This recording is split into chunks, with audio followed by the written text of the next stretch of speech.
నమస్తే. ఇండియా టుడేలో ఒక ఆర్టికల్ చదువుతున్నా. చాలా చాలా ఆశ్చర్యమేసింది.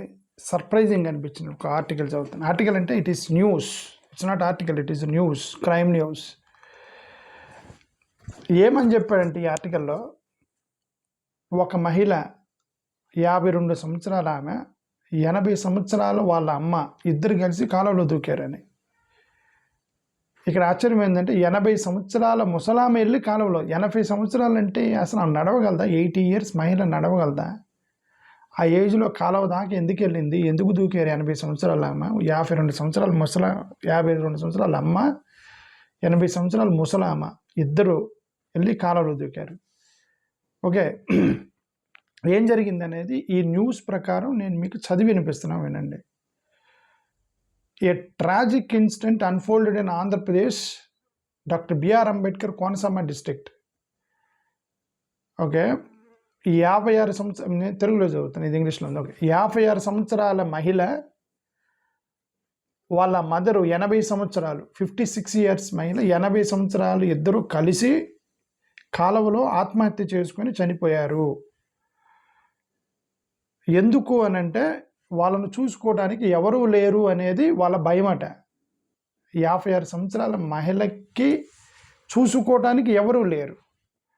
నేను చనిపోతే మా అమ్మని ఎవరు చూసుకుంటారని వాళ్ళ అమ్మని కూడా తీసుకెళ్ళి కాలువలో దూకించింది. 80 సంవత్సరాలు, అంతే కదా అర్థం. ఏమే 56 ఇయర్స్ వచ్చినాయి, ఇక నేను చనిపోతానేమని భయం వేసింది ఆమెకి. ఏమైనా రోగాలు ఉన్నాయేమో తెలియదు. నేను చనిపోతే మరి 80 సంవత్సరాలు మా అమ్మని ఎవరు చూసుకుంటారని ఆ మహిళ ఇద్దరు కలిసి కాలువలో దూకారు అనేది ఒకటి అర్థమైంది మనకి. ఇక్కడ క్వశ్చన్ వచ్చింది ఏంటంటే, లోపలికి వెళ్ళి చదువుతాం ఏ న్యూస్ రాశారు.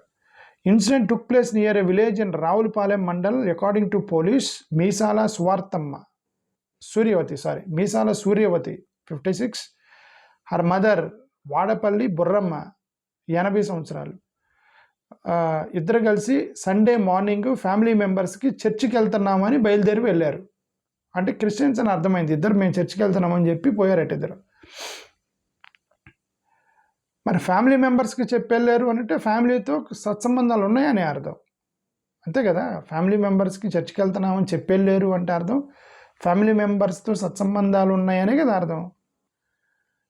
Investigators later found in their Bible and personal belongings on a bridge over the Mukteshwaram main canal, leading them to suspect that the two had jumped into the water. అదే అక్కడ investigators వాళ్ళు తిరిగి రాలేదని వీళ్ళు investigate చేస్తుంటే అక్కడ Bible కనపడిందంటే కాలువ మీద. తర్వాత పోలీసులకు అర్థమైంది వీళ్ళిద్దరు కాలువలో దూకారని. సో రెస్క్యూ టీము సూర్యవతి బాడీని కెనాల్ నుంచి తీశారు. బట్ ఈ బుర్రమ్మ అంటే 80 సంవత్సరాల ఆమె ఇంకా కనబడలేదు. మరి ఈ న్యూస్ రాసినప్పటికీ కనబడలేదు. ఇప్పుడు దొరికిందో లేదో తెలియదు. Police have registered A case and investigation చేస్తున్నారు. ఫ్యామిలీ మెంబర్స్ ఏం చెప్పారంటే, సూర్యవతికి కొన్ని సీరియస్ పర్సనల్ ప్రాబ్లమ్స్ ఉన్నాయి. భర్త చనిపోయాడట చాలా సంవత్సరాల క్రితమే. భర్త చనిపోయాడని ఆమెతో ఉండటానికి వాళ్ళ అమ్మ వచ్చింది. 80 సంవత్సరాల ముసలామ వచ్చింది.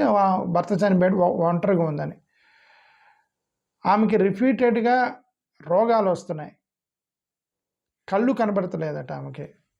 సూర్యవతికి herself has been battling with Burramma వచ్చాయి ముసలామ 80 సంవత్సరాల ఆమెకి కళ్ళు కనబడతలేదు. ఈమెకి 56 సంవత్సరాల ఈమెకేమో రోగాలు ఉన్నాయి.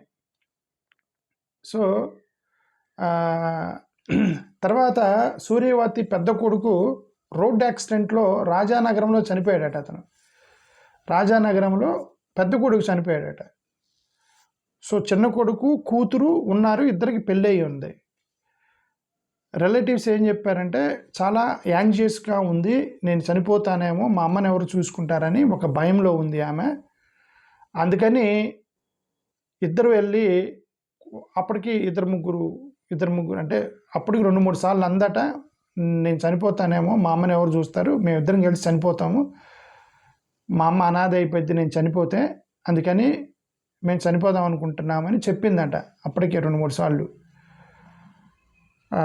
బట్ ఎందుకు చనిపోయారు అనేది పోలీసులు ఇన్వెస్టిగేట్ చేస్తున్నారు. సూర్యవతి బాడీ అయితే దొరికింది, హాస్పిటల్కి తరలించారు. పాపం ఈ 80 సంవత్సరాల ముసలామె అయితే ఎవరైతే ఉన్నారో ఆమె బాడీ కోసం వెతుకుతున్నారు అనేది ఇక్కడ న్యూస్ నాకు ఒకటైతే అర్థమైంది. ఓకే, నేను ఇది చూడగానే నాకు ఎందుకు మాట్లాడాలనిపించిందంటే, నేను నిన్నే మన బ్రదర్ ఒక అతనితో మాట్లాడాను. ఖతార్లో ఉంటాడు. ఖతార్ ఇప్పుడు మన ఏడిఎస్కి సంబంధించి నేను చాలా పాటలు పోస్ట్ చేశాను కదా, చాలా సాంగ్స్ పోస్ట్ చేశాను. అఫ్కోర్స్ ఏ సాంగ్స్ అయినప్పటికీ కూడా ఆ ఏడిఎస్ డిఫరెంట్ వేరియేషన్స్లో సాంగ్స్ ఎతకడం కూడా ఇంపార్టెంట్ ఏ అయినప్పటికీ. ఆ సాంగ్స్ అన్నీ మనకి ఎతికి నాకు చెప్పిన వ్యక్తి బ్రదరు ప్రసాద్ అనే వ్యక్తి అక్కడ ఖతార్లో ఉన్నాడు. అతను పంపిస్తున్నాడు యాక్చువల్గా సాంగ్స్. నేను చాలా సాంగ్స్ పోస్ట్ చేశాను కదా ఏడిఎస్ మీద. అతను ఖతార్ నుంచి పంపిస్తున్నాడు నాకు యాక్చువల్గా, అతను తయారు చేసి. అతనితో మాట్లాడుతుంటే నాకు చెప్పాడు, నాకు నిన్న ఖతార్లో ఉన్న మన బ్రదరు కృష్ణా జిల్లా మనోడిది. అతను ఏం చెప్పాడంటే, అక్కడ ఖతార్లో ముసలోళ్ళకి ప్రభుత్వం చూసుకునేదట. ముసలోళ్ళని ప్రభుత్వం చూసుకునేదట. అంటే ఒక నర్సుల్ని హైర్ చేస్తారట నర్సుల్ని. హైర్ చేసి ఈ ఎక్కడెక్కడైతే ఆ ఖతార్ మొత్తంలో ముసలోళ్ళు ఉన్నారో వాళ్ళ దగ్గరికి నర్సులు వెళ్ళి రోజు ట్రీట్మెంట్ ఇస్తారు, రోజు కేర్ఫుల్గా చూస్తారట. గవర్నమెంటే భరించేది ఖర్చు మొత్తం. అంటే సీనియర్ సిటిజన్ చూసుకునే బాధ్యత ప్రభుత్వాలు తీసుకున్నాయని అర్థం. ఓకే, సరే, మన ఆంధ్రప్రదేశ్లో పెన్షన్ ఇస్తున్నారు, సీనియర్ సిటిజన్లకి పెన్షన్ ఇస్తున్నారు, డబ్బులు ఇస్తున్నారు, 2,000 3,000 ఇస్తున్నారు, 3 చూసుకోమంటున్నారు. ఇప్పుడు ఈమె కేసు ఏంటి అంటే, చిన్న కొడుకు ఉన్నాడు, కూతురుందని చెప్తున్నారు.